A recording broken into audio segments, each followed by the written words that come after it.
Fridge খুলে দেখি পাবদা মাছটা রয়ে গেছে। যা, তো বাটা মাছের ঝাল আজকে রয়েছে, তবু ইচ্ছে হলো যে একটু পাবদা মাছটা করে নিই।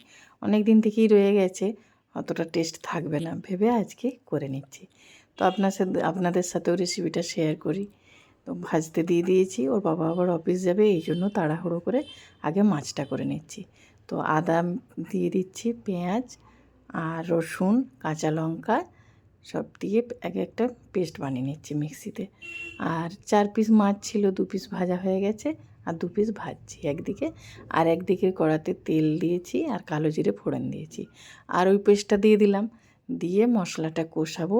এর মধ্যে দেব হলুদ গুঁড়ো, জিরে গুঁড়ো, মানে যা যা মশলাগুলো দেয়া হয়, ধনে আর একটু লঙ্কা গুঁড়ো।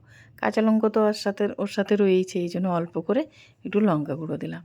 আর দিলাম টমেটো, দিয়ে ঢাকা দিয়ে দিলাম, ওটা ততক্ষণ কষা হোক।